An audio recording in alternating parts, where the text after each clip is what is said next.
Hello and welcome back. I hope you had a good time networking and meeting other women-owned businesses. I understand we had amazing conversations in the logistics room. We were joined by two Koteva buyer members who gave us insights on their needs, and they are looking for women with trucks for Africa. That is amazing. Now, next, we have 3 sessions happening at the same time. You have the choice to join the session that resonates with you. The topics are on digital transformation, insights into recent changes and opportunities for women-owned businesses. Secondly, energizing women's economic empowerment in oil and gas industries in Africa. And thirdly, global value chains. What about them? We are addressing the regional industrialization opportunity for women in manufacturing. Each talk has representatives from members such as P&G, IBM, and Ernst & Young, as well as our own super achieving weebies who will be conducting the interviews. You can join the session that best resonates with you by simply joining the room that you prefer. Please go to the Rooms tab and click on the room that you would like to be in. Remember to raise your hand if you'd like to speak. And again, if you wish to return to the live plenary, which is right here, just hit the blue Join Session button at the top of day 2. So let me say that again. Remember, when you wish to return to the live plenary, hit the blue button labeled Join Session, and it is at the top of day 2. This button is used for all the live plenary sessions, and right now, all I have to do is to wish you a good time, everyone, and see you at 12 hours West African time and 13 hours Central African time. Have fun. Bye.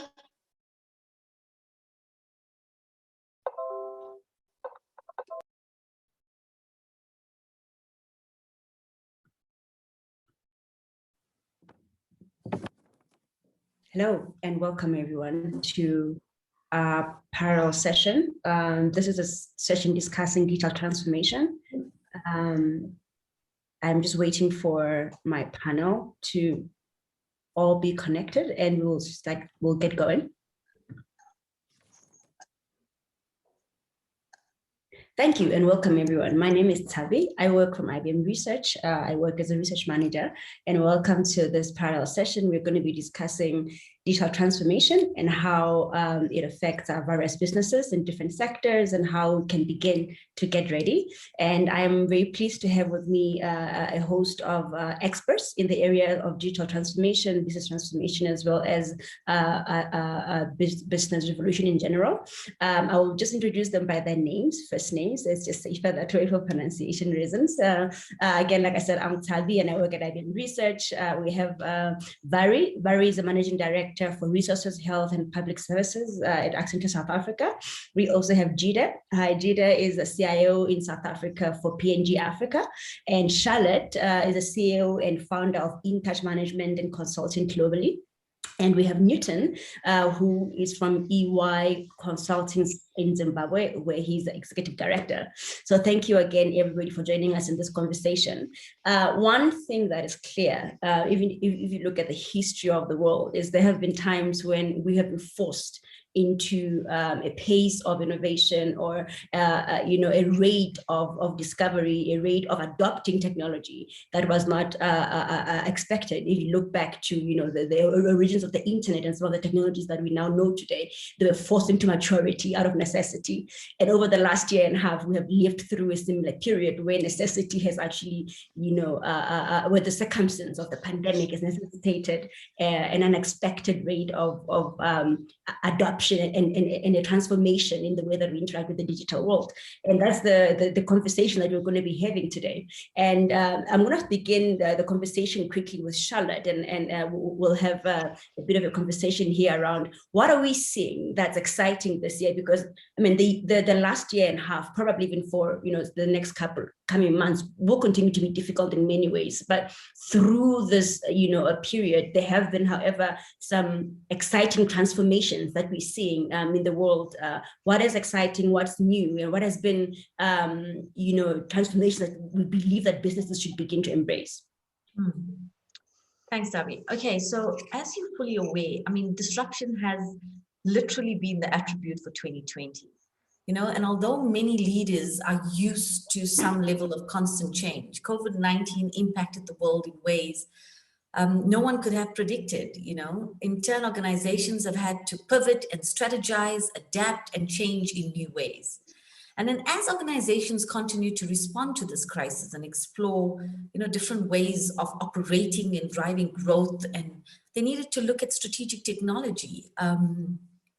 They had to build on and reinforce their business to be able to be agile, to help guide organizations so that in the next 5 years, they're sustainable, But three key areas came out of this during this pandemic and during 2020-21. And there was an importance for people centricity, because at the end of the day, people are still the center of many businesses. And now more than ever, we need to digitize and optimize processes to functionality, to the environment, to adapt to the environment, to change it. We need to make sure we optimize those processes.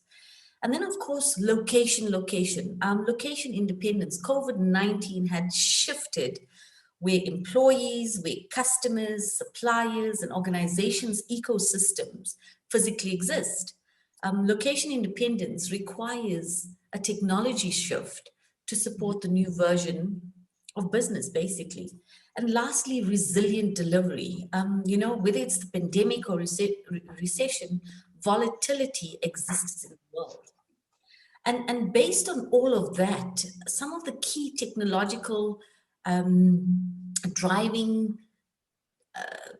technology that has been used in digital transformation, based on various research, are things like hyper-automation. I mean, from a hyper-automation perspective, we really need to automate business processes using AI, machine learning, event-driven software. Well, the processes are robotics, and other types of processes and task automation systems. The other thing is experiences. I mean, we're trying to get this total experience, which combines IT experience, customer experience, online experience, to create and learn the challenges created by and identify new activities that can be integrated and built on from a total experience perspective. And then, of course, it's the augmented analytics, and that's obviously, it's automating of data, taking data that's not clear or clean and giving it meaning. And then there's the cloud, distributed cloud, and autonomous things like vehicles, and blockchain technology and AI security, like cybersecurity. So that's all the different things that are happening now in this day and age, in the 21st century, around technology in the digital space. Absolutely. Thanks, Shad. And I think one thing that I wanted to say before we continue is, I don't know, maybe somebody in the audience might be feeling like this is a very technology-focused panel discussion. Maybe this doesn't affect me as much. And that is absolutely untrue, because one thing we're trying to drive home through this conversation, at least, is that digital transformation is no longer about technology companies like IBM only, right? The world is transforming itself. The world itself is transforming to digital. And this was already happening even before the pandemic. It's just that the pandemic sort of accelerated the rate of, the transformation. Customers have moved to digital platforms, right? Marketplaces have moved to digital platforms. And so we are now living in a world where almost every industry has a sense of digital presence, and hence this conversation is critical and quite important for all sectors. So we're going to talk a little bit now about some of the trends that we have begun to observe pre-pandemic, during the pandemic, both in the world of digital business, looking at what is happening in the markets, etc.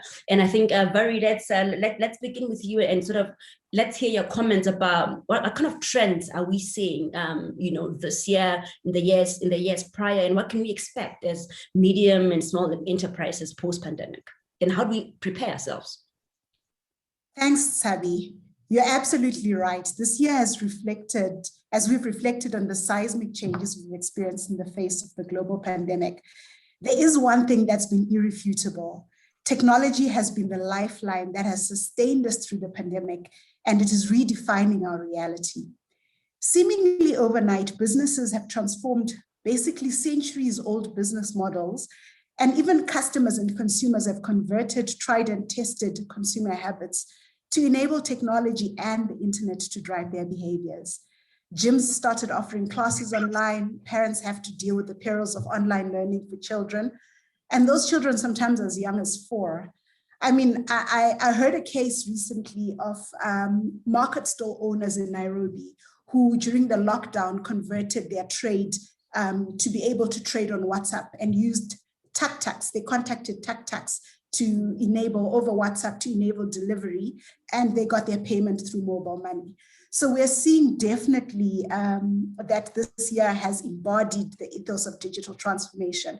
It's been disruptive, it's been sudden, and it's been about balancing sort of these boundless opportunities with potential for swift demise. So effectively, the pandemic has pushed a fast forward button, right, in terms of accelerating changes that we knew were coming, but they've really been fast forwarded by the pandemic. As a result of that, we're seeing major shifts that we predicted to happen 5 years, 7 years from now, happening right now. Some of those shifts or trends include digital-ready business models across all industries. We're seeing very much localized supply chain. We're seeing mass virtualization, and we'll talk about that. And we're seeing rapidly and continuously evolving consumer expectations. Let's maybe delve into each of these trends and understand what surprises us about them. So starting with digital-ready business models, virtually every business is now considering a business and or operating model enabled by technology and the internet. Restaurants, for example, that have really been battered by the lockdowns have pivoted to digital-ready business models. Some of them are offering set numbers of meals that can be booked and paid for online. Others are building at-home cooking kits that you can click on a link online and be able to follow. And we're seeing, particularly in South Africa, and we've also seen this in Kenya, the advanced restaurants have started creating online communities and enabling things like virtual dining experiences in order to connect in a different way with their customers that can't physically come in and sit down in a restaurant. Another example of that is Airbnb, which, faced by the sudden collapse in travel, moved to swiftly help their hosts connect with their potential guests online. They did that by enabling what they called virtual experiences that allowed hosts to host these online virtual experiences and for consumers to pay a small fee to be able to access those opportunities. And we're seeing this idea of the virtual experiences exploding in every arena. So we're seeing virtual experiences from art classes to play therapy to gyms, even to things like accessing health services. The second big digital trend we've seen is localized supply chain. Over the last probably 30 or 40 years, the trend has been to move to more globalized supply chains. But actually COVID broke those supply chains, right? We saw these images of empty supermarkets. We saw people hoarding toilet paper. And that really pointed to the necessity of being able to source goods locally. And what that did is it presented actually new opportunities for manufacturers and farmers that were actually starting to get disenfranchised by the global supply chain and needing to compete with these massive markets such as China.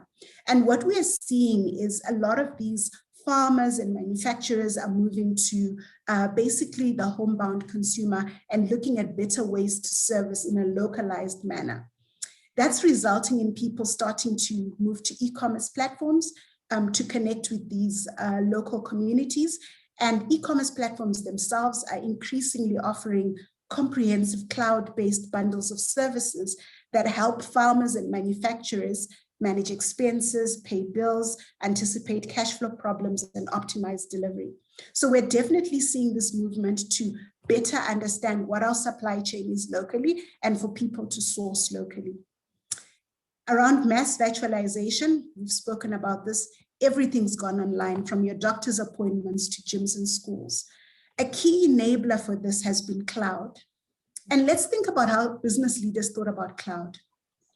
Prior to the pandemic, as Accenture, we surveyed a number of business leaders across the African continent. I think it was about 4,500. 90% of business leaders then thought that cloud was at the core of their digital transformation, but most had 3 to 5 year plans to move their businesses to the cloud. This dramatically shifted with the pandemic, with 82% of the same number ramping up the usage of cloud technologies in the last 12 months.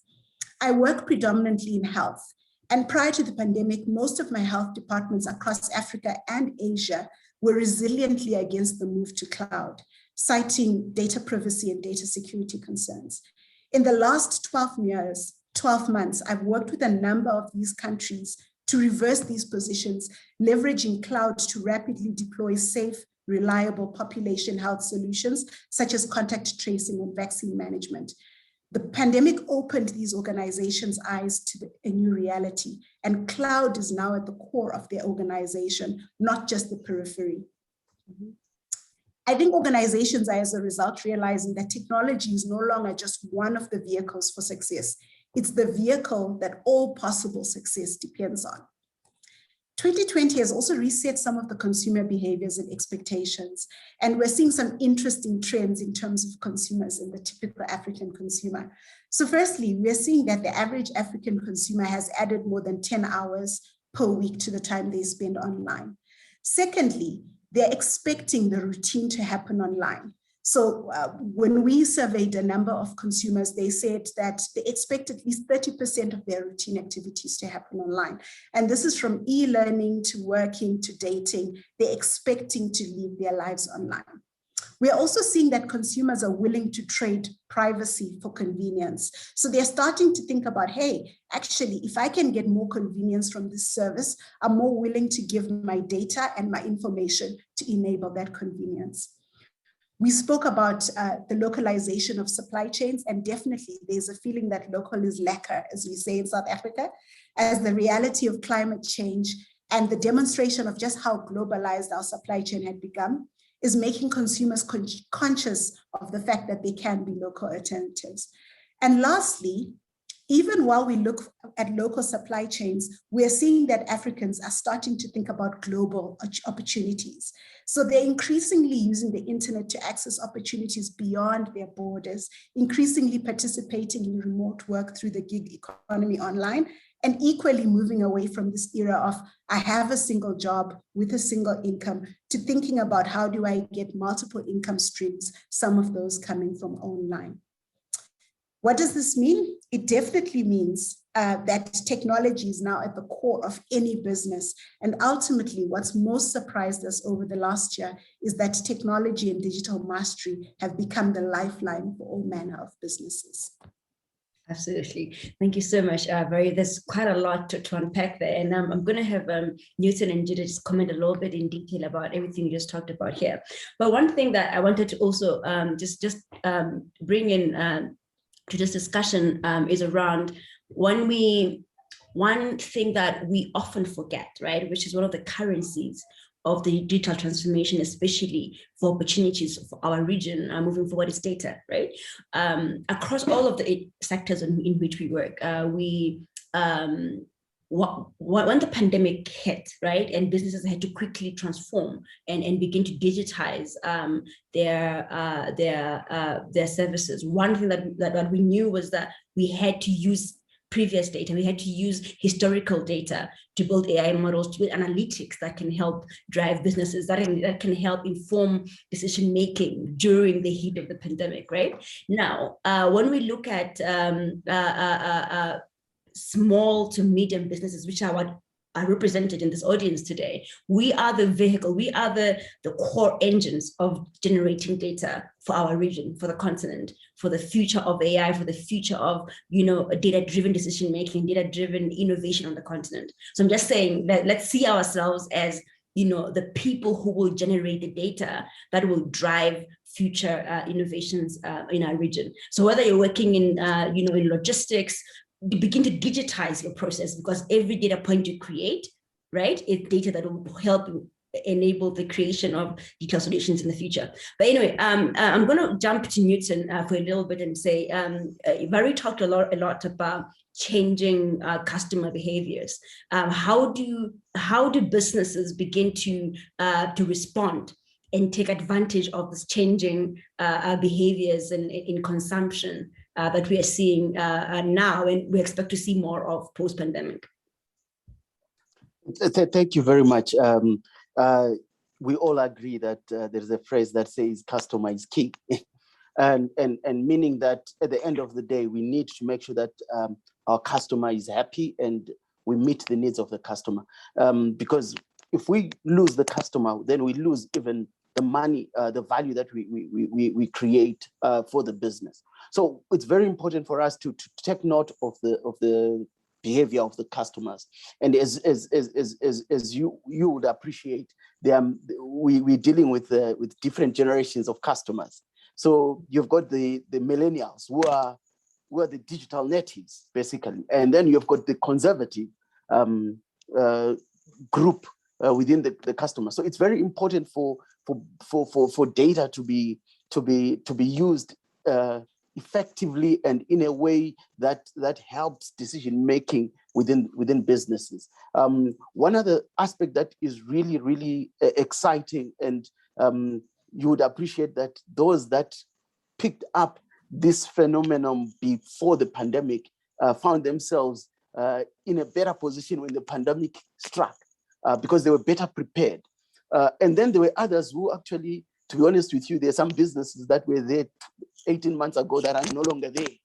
Totally, they disappeared with the pandemic because they were not ready to embrace change. And as I alluded to, those that were prepared took advantage of saw it as an opportunity as opposed to it being a threat. So it's very important for businesses to keep a pulse on the behaviors of the customer. Our customers, like you indicated, they are now, like the previous speaker indicated, they are now willing to give out more information. If you go onto social media, you'll be amazed how much information people are willing to give without you even asking. Go onto Facebook, go onto Instagram, go onto Twitter. People are willing to give information that probably previously was difficult to get. Now you can easily get it. You can go and see, what are they saying about my competitor? And from there, without you necessarily experiencing that bad experience that your competitor did, you can actually come up with a solution that will increase your market share. So there is that aspect where it's very important for us to keep a pulse, understand the customer, the changes in the customer. Also, but one thing that you highlighted again is the issue of data. Data is a currency that is important. But before we talk about data, let's talk about trust. Trust is the greatest currency, if you ask me, especially when you are talking about digital space and being on digital platforms. Whatever you promise on the digital platform should be what you deliver. That's the only way you can build that trust that we're talking about. We also need to think about the people that work for our businesses. How do we make life a lot better for them using technology? Primarily, what is critical and very important for every business is to have a business strategy in place and then have technology to support that business strategy. That's what will differentiate you from the guy next door. It's also very important for you to understand the behavior of customers. Customers are not interested in sectors. It's us who think in sectors. Oh, I'm in the financial services, I'm in retail. The customer is not worried about that. The customer wants service. So you need to think beyond sector. You need to understand that the digital times they've actually broken down the barriers that were there before. So the behavior of a customer is that of getting what they want now. There are, you highlighted the issue of the employee wanting better control of when they work, what they do, when they do it. That's the gig economy, and the gig now time. I think this is the best time for it, for it to blossom. And well, we may say it's out of necessity. Necessity birthed all innovations and inventions anyway. So it's our time to innovate. It's our time to create new inventions. And as businesses, I think the idea of looking at ourselves as small businesses and limiting it to today will cause us harm, because the customer, again, coming to customer behavior, customer is not worried whether I'm being served by a big entity, a small entity, or a non-entity. In your view, all they want is a service, and their demand for quality is irrespective of who you are. So we need to start seeing ourselves as big players, because the quality that they demand from us and the quality they demand from a big player is the same. And if you don't give them that quality, guess what? Loyalty for them is not about what you did for them yesterday. It's what you're doing for them now. It's the value that you're creating for them now. Same even with the people that work for us. The value that we create for them now is what matters. The value that we created yesterday won't put food on their table. So it's about being continuously alive to the changes that are happening. And in some cases, even better when you can define the narrative, then you have got better control. Then you move from being a victim to a victor. Thank you. Thank you so much. I think Julia, Newton brings a great point.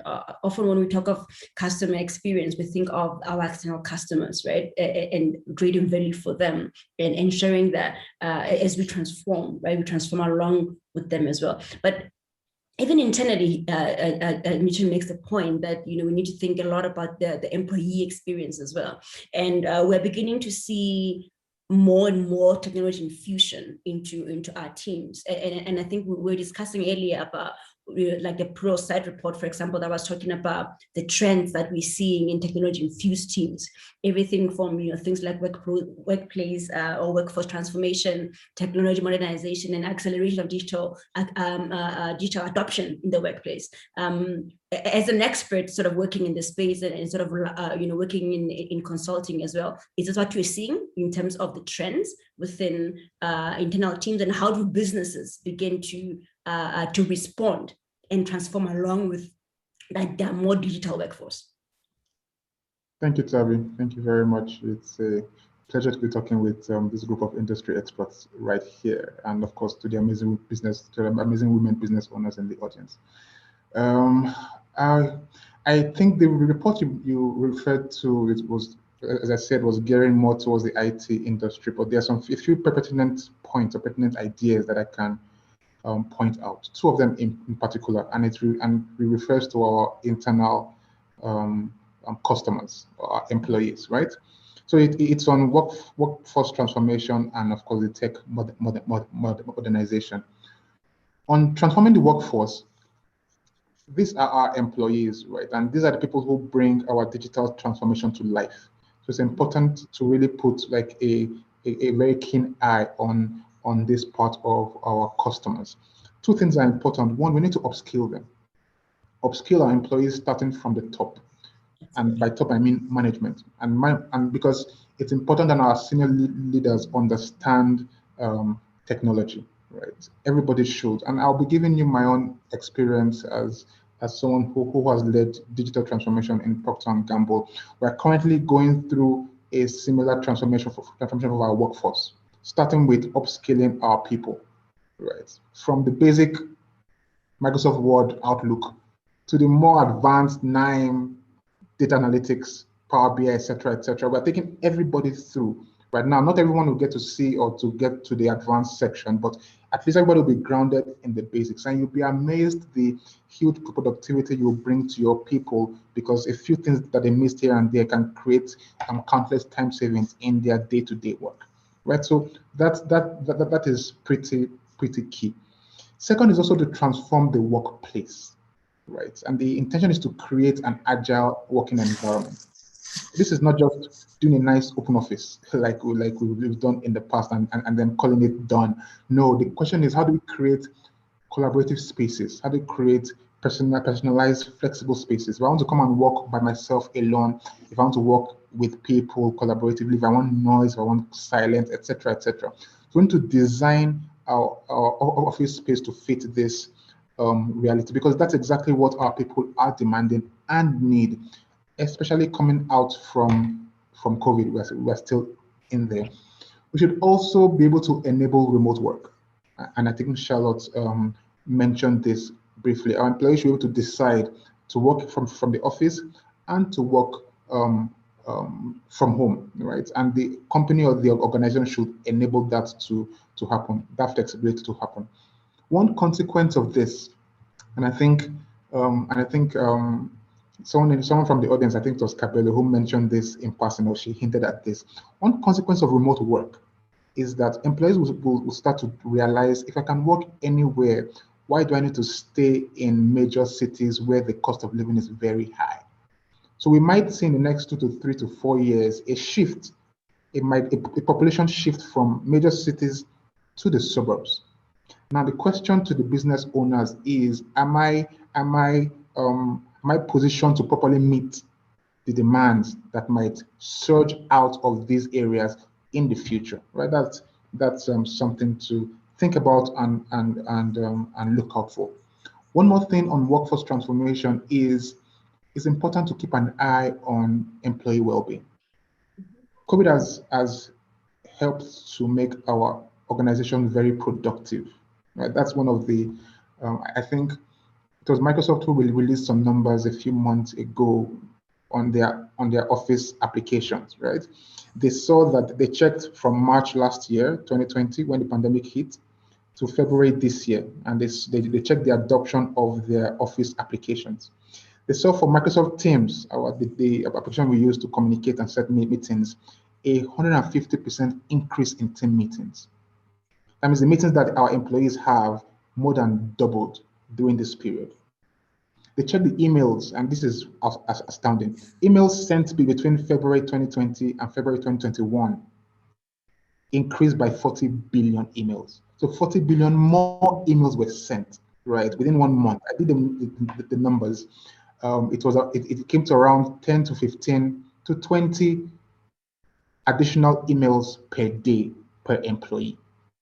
And so you can put that into numbers, into time, right, that an employee will spend additionally every day. So huge benefit for the organization because it's huge productivity, but it comes at a cost of employee well-being. So that's something to take a very close look on. And we saw it in P&G also. We do this organizational survey every year. We saw quite a dip in employee well-being during the pandemic. Every other numbers were pretty good, but well-being stood out quite clearly as something we should look into, which is even another reason why creating vibrant spaces at work is important, because our employees also want to come back to work. All right, I think the stats tell us about 80% of South Africans want to go back to the offices. Right? The numbers go lower when you go down to Nigeria. I think maybe because the traffic there is worse, I think, or maybe the lockdown was not very strict in those regions. So the numbers of employees wanted to go back are lower, but still the sentiment remains the same. Some employees will want to come back, some will still want to remain, right? And we need to create the right spaces for them. So that's one on workforce transformation. The second that you mentioned on tech modernization, I think is very simple and straightforward. And most of the guys have on the panel has talked about it. When we need to automate everything, digitize as much as possible. Our processes and our sub-processes need to be automated. Now, I'm pretty sure if you run a big, small, medium-sized business, you have the nice technologies or the nice applications. Look for those sub-processes within that still are pain points for your employees, digitize them. And Sabi, you mentioned the output of digitization is not so much productivity, that's one good output, but also data, right? And data is key. The more we use these systems, the more we generate data that would help in our decision making in the future. And of course, Charlotte said, move everything to the cloud, right? Cloud helps us to ensure that we can work remotely, so that no one needs to come to the office to sign a document, right? Everything can be done on the cloud. Our data can also be harmonized. If we have many systems, you have an ordering system, you have a logistics system, if they're on the cloud, they can easily be harmonized and talk together. And there's a lot of insights that would come from your business when your systems start to talk together. I think Valerie also mentioned something like that. Then lastly is to keep an eye on security. I think Newton is also going to talk about this. With things in the cloud, security becomes paramount. So workforce transformation, and of course, automate, digitize everything are the two key points I would mention. Thanks, Sally.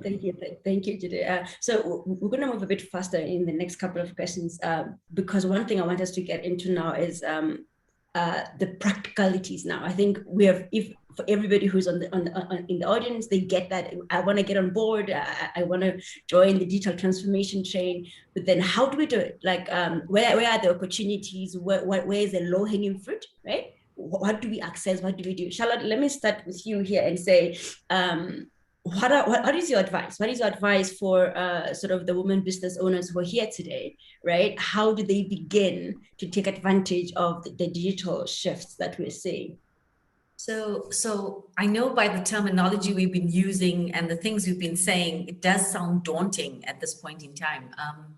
So I think what's crucial for small women or small businesses, small women-owned businesses, is not to think what technology we're going to go with right now. It's to look at, as my colleagues were saying, look at, I think Newton emphasized on this, look at your strategy, understand the industry, look at where this industry is going, make sure you align your strategy to thinking the futuristic way of industry, innovative way. Then look at the processes, and no one says you have to automate at this point. First, define, refine, and optimize your processes internally. Then look at processes that you see a lot of replication or duplication, and then we can say, hey, let's automate that using robotics process automation or one of these other tools that can automate those processes. Mm-hmm. And then, of course, those are some of the basic things. For me, it's this fear that we have to digitize and automate. And basically, I'm saying to the small businesses, you can save up to 20%, up to 30% in efficiency, in costs, just being more efficient, just looking at the skills you have in the organization and saying, do we have, based on our processes, do we have the right skills to match those processes?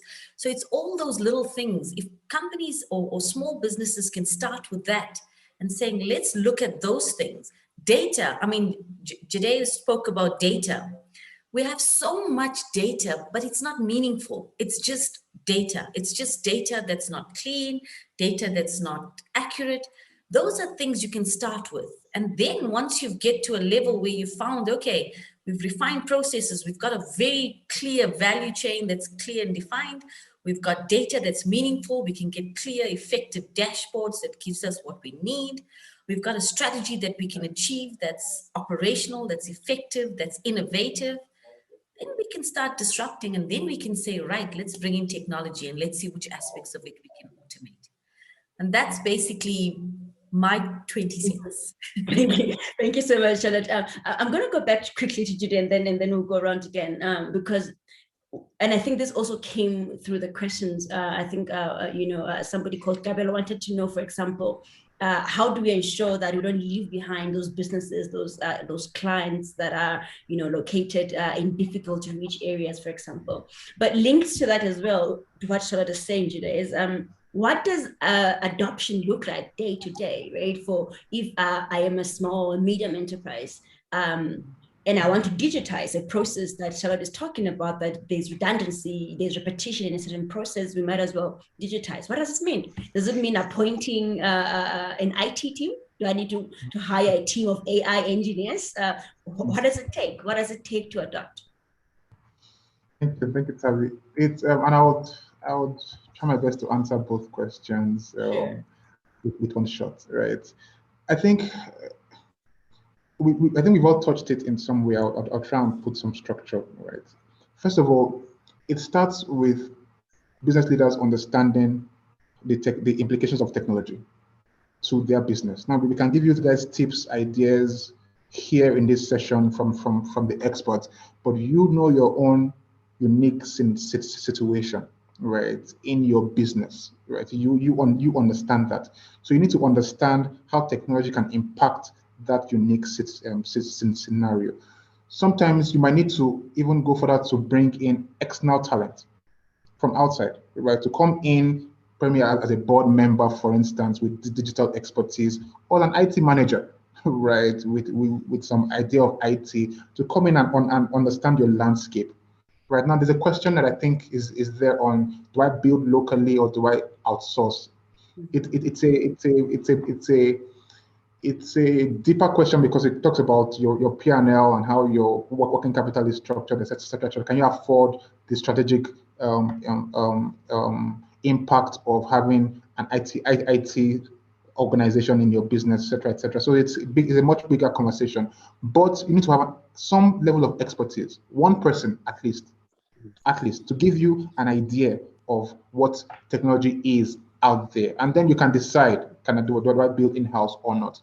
The only thing I'll point out is if you have a business model that relies deeply on technology, like e-commerce, for instance, then it goes without saying, you need to staff local IT, right, in your organization. But if you're a B2B or you are in construction, for instance, then you can just have one person on your board that would give you the needed insights.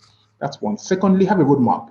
So once you understand the implications, right, now figure out, as Charlotte has said, what are those big business problems, right? And how can technology now come to close the gap? That's the essence of a digital strategy. A digital strategy simply says, these are my problems in this organization. This is how technology and or data would help to close the gaps. And it can be as simple as digitizing my operations, right? I can get new systems to help with my ordering, to help with my fulfillment, to help my new I can put up a website if I'm doing an e-commerce business, etc. It can be mining my data, cleaning or mining my data to get more insight.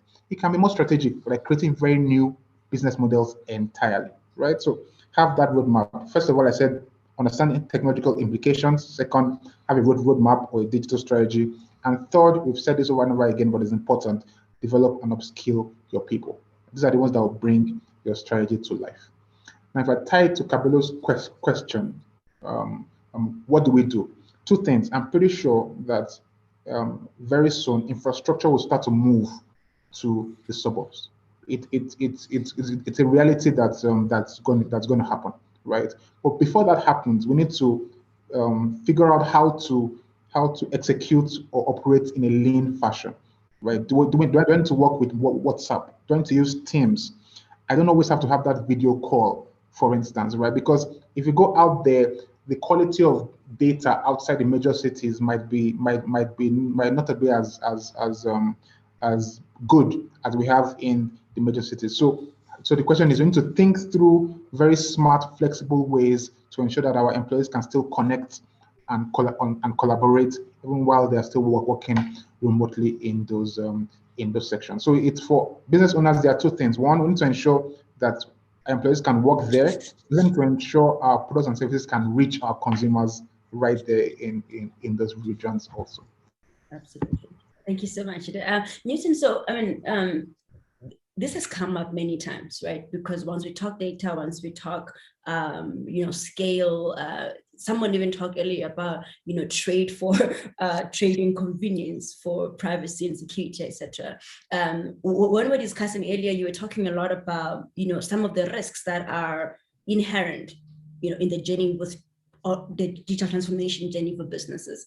Do you want to say a few words maybe about what risks should we keep in mind and how do we prepare to mitigate against some of these risks, security included and privacy among others as well? Yeah, I think what is very, very important, I think the major risk that you'll find in any digital transformation is people wanting to go big at one go. I'm excited that I'm speaking to resilient people who have started a business in some cases. And for me, I think that's a very important capability that people tend to underestimate. Even with technology, it's very important for you to start off with a proof of concept. Start small. From a proof of concept, get to proof of value. Because at the end of the day, what you want to generate is value. Once you are able to generate value within that small scale or small experiment or set or lab environment, it's easy for you to scale up.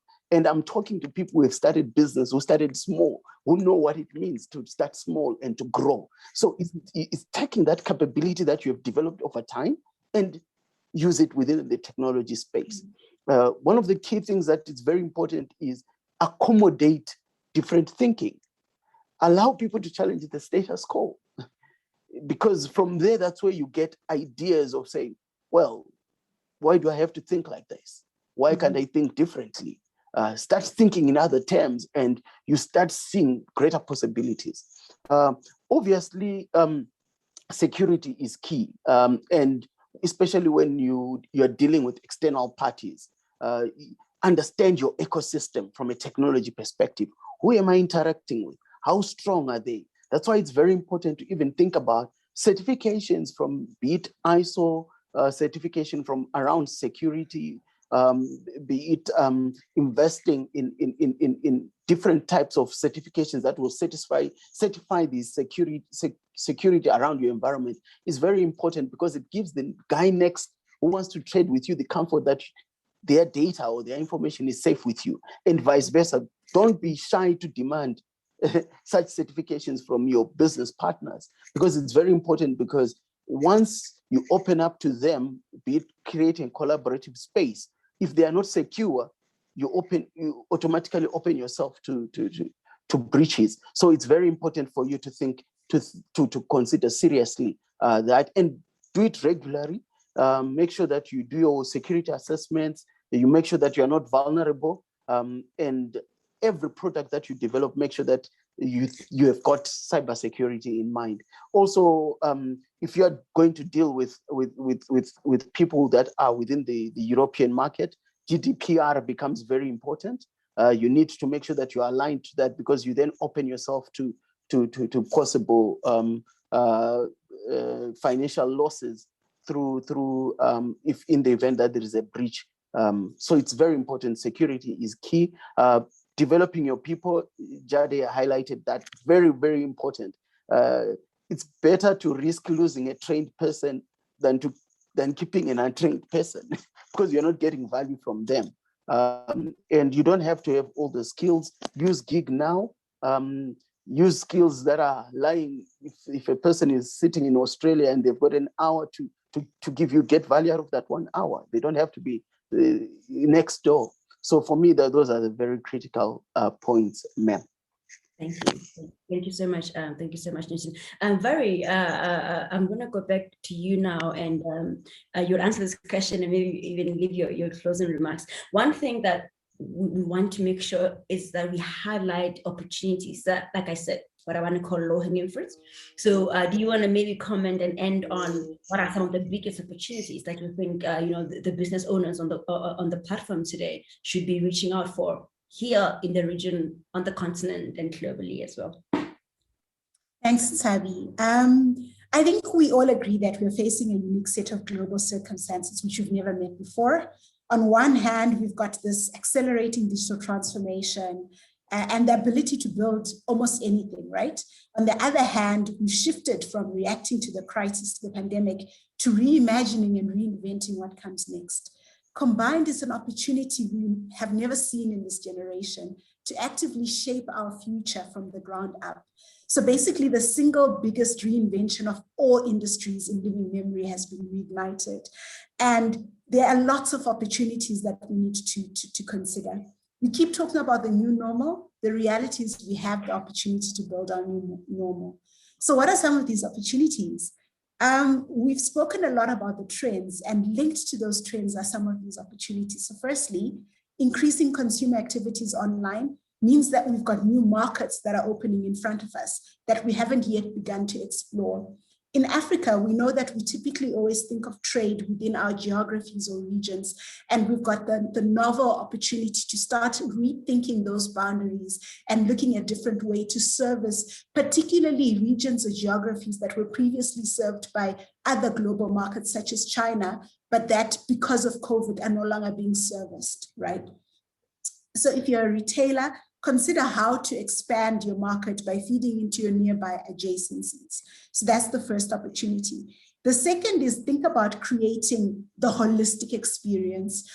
We're pretty good as small and medium-sized enterprises in creating these great offline experiences. Consider how might you connect your offline experience with an online experience and create a much more integrated, holistic experience for your consumers who have offline and online lives, right?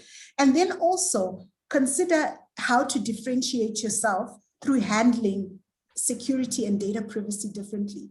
In Africa, we talk about data security and data privacy, but we haven't identified these digital stars, these organizations that are really good at talking about security and data privacy and creating very novel or differentiated experiences through that. And again, look at working at the intersection of the digital divide. Kabelo, you mentioned in your comment, how are we reaching beyond that? I think the digital divide in itself provides great opportunities to create new products that are localized for our markets and our geographies that help to resolve the digital divide. And lastly, think about how you leverage data that is becoming available for your customers. So your customers are starting to give you data. There's data that's widely available. Think about how you center that data to create new consumer experiences and new products and services around them. Ultimately, the reality is we have this opportunity to build our new normal. It's really in your hands to do so. Excellent. I don't think we have much more time. I really wish we had, a couple of more minutes to go over everything. One thing that I wanted to highlight, in closing is we spoke a lot about cloud today, right? And there's a phenomenon that we're pushing strongly at IBM, which is that of hybrid cloud, of moving not only to different private clouds, but ensuring that we can continue to compute between different public and private clouds, as well as resources, data, and processes that are located on premises in different organizations. So that's one thing I want to encourage: look into hybrid cloud. The second thing is just get ready to ensure that your workloads are ready to go on cloud. It's a process. Look up the process of cloud readiness. How do we get ourselves ready? Jide, in a few seconds, if we have time, do you want to close this conversation about what this cloud readiness means, especially in South Africa in the context of the POPI Act? Yes, thank you very much. And in 30 seconds, right, POPI has made us very, very conscious of ensuring that we do the right thing with our consumer data, right? And I'm not going to go into the details, but I think it's all clear. I just want to point out a few things. One, don't collect data from your consumers if you're not very clear what the data is used for. So objective of data is very clear. That should be communicated to your consumers, and then of course your consumers should opt in. And don't think this is only for B2C companies. Even B2B, POPI looks at companies as juristic persons. So an illegal entity is a person from a POPI point of view. So put that into consideration, talk to your lawyers, and get yourself very compliant. Best of luck. Thank you so much. We are certainly out of time. This has been such a great conversation. Thank you again, Nyetzen, Vari, Charlotte, and Jide. This has been a wonderful conversation, and thank you to everybody for tuning in today. I think after this, the session is going into a break time. So we'll catch you in future sessions. Thank you so much, everyone. Thank you. Good afternoon. Bye-bye.